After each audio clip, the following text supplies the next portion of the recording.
This is case number 25-CR43232, the State of Ohio versus Casey Zhang. Mr. Zhang is before the court with this counsel, Ms. Diefenbach. Ms. Nicholson, on behalf of the State of Ohio, we are here for sentencing. Has everyone reviewed the pre-sentence investigation? Yes, Your Honor. Anything on behalf of the state? Your Honor, these offenses occurred while he was incarcerated at Lebanon Correctional Institution. He was incarcerated at the time on a post-release control violation. He was on post-release control for a felony of the third-degree theft that had occurred out of Hamilton County. At the time of that offense and conviction, he was also on post-release control, and Hamilton County, as a part of that agreement, agreed not to impose the post-release control time. So this is a habit of his to commit new offenses while on post-release control or serving a sanction for a violation of post-release control. This was a violent offense that occurred while in prison. He assaulted a corrections officer and also had a deadly weapon while under detention. We do not believe he is amenable to community control and would ask the court impose a prison sentence. Thank you. Anything for probation? No. Ms. Diefenbach? Well, there was some discussion in the pre-sentence about some rather rigorous residential treatment, which I think he could benefit from. But I do know that he has not been on his medication since he's been doing this recent time there, and I think that had a lot to do with his behavior.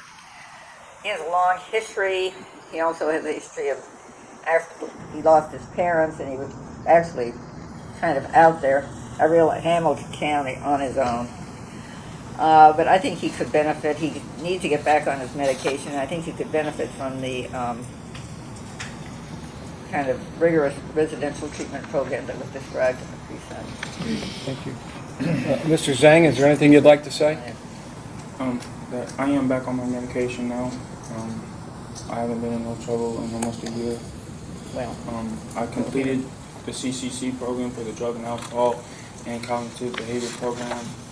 I've been trying to change my life. I just want to say that I am sorry for what I did. I didn't exactly mean to do what I did to that officer.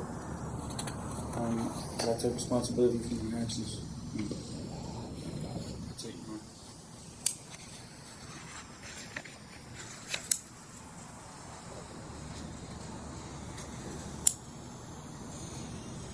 Mr. Zhang, I will tell you that in reading the pre-sentencing report, your words ring very hollow with me.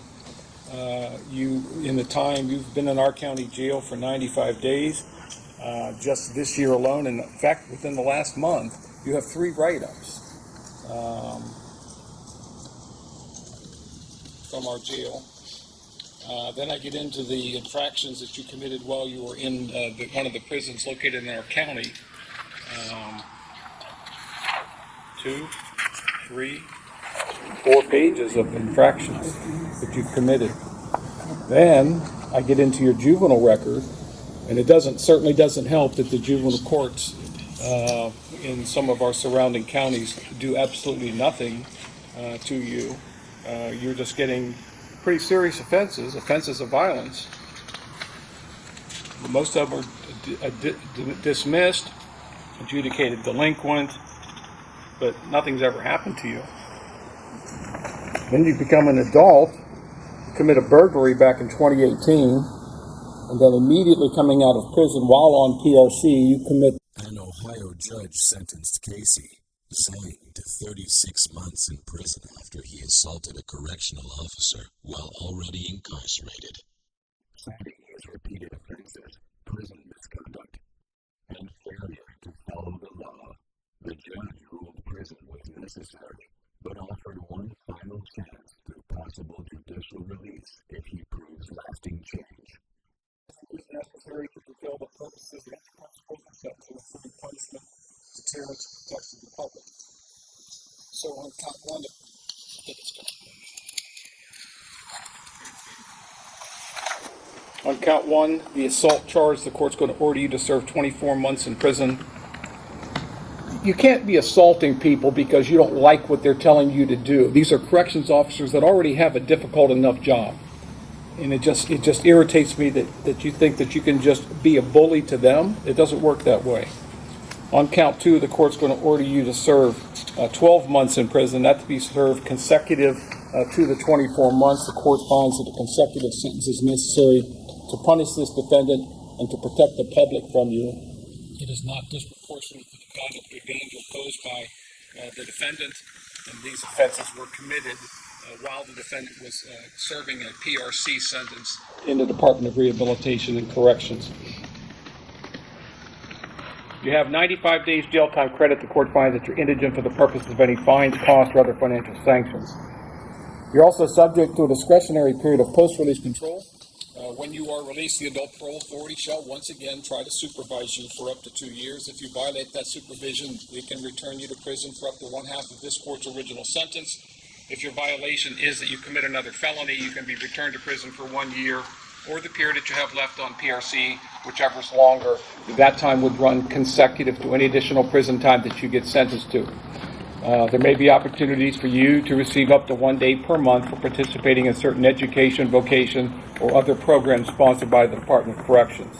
You do have a right to appeal the court's decision of your sentence to the 12th District Court of Appeals. If you want to appeal, you must file your notice within 30 days of today's date. If you can't afford to pay for the transcript or anything necessary for your appeal, that can all be provided to you at no cost. If you cannot afford an attorney, I will appoint one for you at no cost. One final thing, Mr. Zhang, before you leave. I want to offer you today some hope for your future. So I'm telling you today that after you are sent to the institution, I will consider a motion for judicial release after an appropriate period of time. But I'm telling you right now that I will not tolerate any infractions from you in whatever institution they send you to. Whether it's in our county, we have 2, Warren and Lebanon. Whatever institution they send you to, you must abide by all of the rules of the institution. 0 infractions. You need to demonstrate to me that you want to live in our society. Otherwise, you're just going to be in and out of prisons for the rest of your life, and you're only 28 years old. This is your 3rd stint in prison. So I want to offer you that hope, and I'm willing to try this, what Ms. Diefenbach said, this recommendation for the CBCF, the treatment facility, and I will consider it. But if you're going to go in there and you're going to violate the rules, don't bother filing your motion, because I'll deny it. You clear on that? Yes, Your Honor. Can you follow the rules? Yes, I can. All right. Good luck to you. Take a real thing for me. Mr. Wade here? Mr. Wade is here. Okay. Good sense of including, sir.